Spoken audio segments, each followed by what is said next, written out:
Good morning. Today, 26th July 2025, Saturday. Wisdom of Word of God morning ડિવોશનમાં આપ સર્વનો આવકાર કરવામાં આવે છે અને પ્રેમી સલામ પાઠવવામાં આવે છે.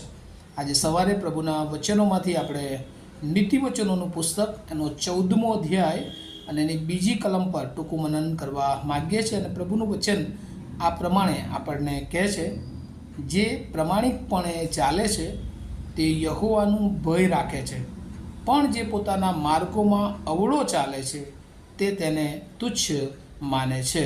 એના એવી બાઇબલ પ્રમાણે, he whose walk is upright fear the Lord, but he whose way are devious despises him. અને આ પ્રભુનું વચન છે.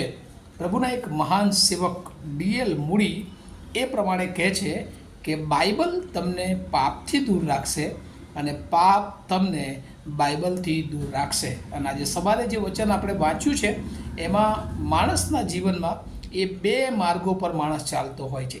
એક એ પ્રમાણિકતાનો માર્ગ અને બીજો તે ઈશ્વરથી દૂર, જેને અવળો માર્ગ કહેવામાં આવે છે, કે જે અવળે માર્ગ, કે જે દેવને ગમતો નથી એવો માર્ગ, દુષ્ટતાનો માર્ગ. અને એમ આ બે માર્ગો પર ચાલનારા લોકોની ઓળખ આપણે કેવી રીતે કરી શકીએ એ સંબંધી અહીંયા આ વચનમાં આપણને શિક્ષણ એ આપવામાં આવ્યું છે. અને એટલે પહેલી વાત જે લખવામાં આવી છે, જે પ્રમાણિકપણે ચાલે છે તે યહોવાનું ભય રાખે છે. પ્રમાણિક પ્રમાણે ચાલનારની જે આઈડેન્ટિટી, જે ઓળખ છે એ શું છે? તો કહે છે કે એના જીવનમાં આપણને દેવનું ભય દેખાય છે. બીજા અર્થમાં કે એ દેવને આધીન થઈને ચાલે છે, દેવને ગમે છે એવી રીતે ચાલે છે, પોતાનું જતું કરીને એ બીજાઓને માન આપે છે. પોતાઓને માટે ન વિચારતા તે હંમેશા બીજાને માટે વિચાર છે. હંમેશા એ દેવની ઈચ્છા, દેવનું આયોજન માટે ગમે તેવું સહન કરવાનું હોય તો પણ એ મૂંગા મુખે સહન કરે છે. અને એવું આપણે જૂના કરારમાં યુસુફના જીવનમાં જોઈએ છીએ, નવા કરારમાં પાઉલના જીવનમાં જોઈએ છીએ. અને સૌથી મોટો નમૂનો પ્રભુ ઈસુ ખ્રિસ્તે જે દુઃખ સહન કર્યું એ દેવની ઈચ્છા, દેવની યોજનાને પરિપૂર્ણ કરવાને માટે. અને પ્રભુએ આપણને બધાને એ માર્ગો પર પસંદ કર્યા છે કે આપણે દેવની ઈચ્છા પ્રમાણે પ્રામાણિકપણે ચાલીએ.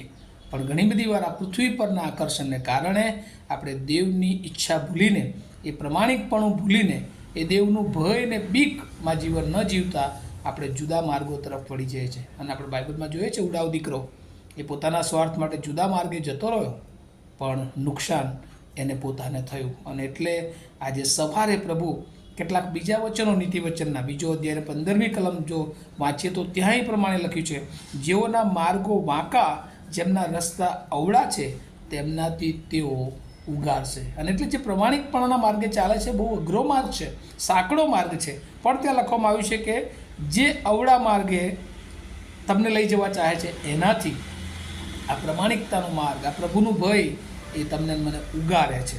અને એટલે એટલા માટે ઉગારે છે કે નીતિવચન 3 અધ્યાય 31મી કલમમાં લખ્યું છે, કેમ કે આડા માર્ગથી યહોવા કંટાળે છે. અને એટલે આપણને એવું લાગે કે આડો માર્ગ, પ્રભુથી દૂર રહીને આપણે બધા પ્રપંચો રચીને ગમે તેવું કામ કરી દઈશું. પણ યાદ રાખીએ, એ રસ્તો એ દેવને પસંદ નથી અને દેવ એનાથી કંટાળે છે. અને દેવની ઈચ્છા વગર આ પૃથ્વી પર એક પાંદડું પણ આપણે હલાવી શકતા નથી. આખી પૃથ્વી એ ઈશ્વરના કંટ્રોલમાં છે વાલાઓ. અને એટલા માટે ઈશ્વર આપણને દોરવણી આપે છે કે કદાચ ક્ષણિક સુખ લાગે અવળા માર્ગોમાં, પણ યાદ રાખીએ કે અવળો માર્ગ એ આપણને જીવનની શાંતિ આપી શકે એમ નથી. અને એટલા માટે પ્રભુ ચાહે છે કે આપણે જીવનના બે માર્ગો હોય છે, એક પ્રમાણિકતાનો માર્ગ અને એક દુષ્ટતાનો માર્ગ. આપણે કયા માર્ગે ચાલવું છે? કારણ કે ઈશ્વરે આપણને ફ્રી વિલ આપી છે. આદમ અને હવાને ઈશ્વરે જ્યારે ઉત્પન્ન કર્યા ત્યારે ઈશ્વરના કંટ્રોલમાં હતા, ઈશ્વરની બીકમાં હતા, પ્રમાણિકતામાં હતા, પવિત્રતામાં હતા, અને રોજ ઈશ્વરની સાથે તેઓની મુલાકાત થતી હતી. પણ તેઓએ ઈશ્વરની આજ્ઞાનું ઉલ્લંઘન કર્યું અને ત્યાર પછી તેઓ શૈતાનની વાણી સાંભળવા માંડ્યા, શૈતાનની ઈચ્છાઓ પ્રમાણે જીવન જીવવા લાગ્યા અને તેઓ દેવથી દૂર થયા. પણ તેમ છતાં ઈશ્વરે એમને ભલું ભૂંડું જાણવાની એ જે આત્મિક શક્તિ છે એ આપી છે. રોમનોના પત્રનો જો અભ્યાસ કરીએ તો એમાં લખ્યું છે કે દરેક માણસને સારું શું છે, નરસું શું છે, એ પારખ શક્તિ પ્રભુએ આપી છે. અને એટલે એ પ્રમાણે એનો ન્યાય પણ કરવામાં આવશે. અને એટલે ઈશ્વરે પ્રકટીકરણ દ્વારા એની ઓળખ આપણને આપી છે. રોજ પ્રભુ એ આપણને ચલાવે છે, રોજ આપણું પૂરું પાડે છે, રોજ આપણા પગલાંને ચલાવે, દોરવણી આપે છે, આશીર્વાદિત કરે છે. એ બધું ભૂલી જઈને પણ જો આપણે જુદા માર્ગો તરફ પડીએ છીએ તો એક દિવસ યાદ રાખીએ કે યહોવાનો ન્યાયથી આપણે બચી શકવાના નથી. અને એટલે આજે સવારે આપણા માર્ગોને સીધા કરી. પ્રબોધકો પણ યહૂદીઓને, ઇઝરાયલ પ્રજાને એ જ વાત કહેતા હતા કે તમે બધું જ સારું કરો છો, પણ જો તમે દેવની દૃષ્ટિમાં જે સારું નથી એ દુષ્ટતા તરફ આગળ વધો છો તો દેવ તમને આશીર્વાદ આપશે નહીં. અને આજે સવારે પ્રભુ આપણને બધાને કહે છે, આપણે માણસો છીએ, ઘણી બધી વાર એ જુદા રસ્તા પર જતા રહીએ, પણ જેમ ડીએલ મોડીનું કે બાઇબલ એ આપણને પાપથી દૂર રાખે છે. અને જો આપણા જીવનમાં પાપ છે તો એ બાઇબલથી આપણને દૂર રાખે છે. અને એટલે જ અહીંયા લખ્યું છે, જે પ્રમાણિકપણે ચાલે છે તેના જીવનમાં યહોવાનું બીક ભય દેખાય છે, પણ જે અવળા માર્ગે ચાલે છે તે તેને તુચ્છ ગણે છે. એવું માને છે કે ઈશ્વર જેવું કશું છે જ નહીં, હું જે કરીશ એ બધું થઈ જશે. પણ એવું નથી વાળાઓ. પૃથ્વી પર પ્રભુની દૃષ્ટિ દરેક ઉપર છે, કારણ કે ઈશ્વર એ ઓમની પ્રેઝન્સ ગોડ છે. દરેક જગ્યાએ, દરેક સ્થળે, દરેક પરિસ્થિતિમાં પ્રભુ આપણને નિહાળે છે. અને એ ઈશ્વર આપણને મદદ કરે છે, એ ઈશ્વર આપણને બચાવનાર છે, એ ઈશ્વર આપણને આશીર્વાદ આપનાર છે. ત્યારે આપણે ઈશ્વરના ધારાધોરણો બાજુ મૂકીને જો આગળ વધીએ છીએ તો પ્રભુ ચોક્કસ એ આપણા જીવનમાં એક દિવસ ન્યાય આવવાનો છે, અને ત્યારે આપણે બચી શકીશું નહીં. અને એટલા માટે આપણે સચેત થઈએ.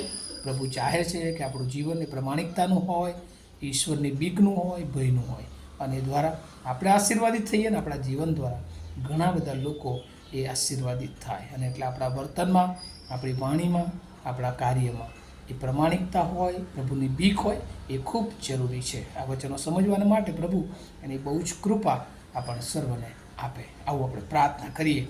અમારા જીવંત અને દયાળુ ઈશ્વર, અમે પ્રમાણિકતાના માર્ગે ચાલીએ, તમારી બીક અને ભયમાં જીવન જીવીએ, એવી પ્રભુ તમારી ઈચ્છા અમારા બધાના જીવનમાં પરિપૂર્ણ કરો. કોઈક રીતે પ્રભુ અમે જુદા માર્ગોએ વળી ગયા હોય, પ્રભુ અમને તમે પાછા લાવો. અને પ્રભુ હંમેશા તમારો પ્રેમ એ અમારા માટે અવિરત તમે રાખી મૂક્યો છે, એ સમજવાને માટે અમને આત્મિક હૃદય આપો. આજે સવારે જે વાલાઓ સાંભળી રહ્યા છે એ દરેકને માટે તમારી કૃપા, તમારું બળ, તમારું સામર્થ્ય માગતા મારી પ્રાર્થના ઈસુ પ્રભુના નામમાં સાંભળો, તેનો સ્વીકાર કરો. Amen. Have a nice day to all of you. Thank you.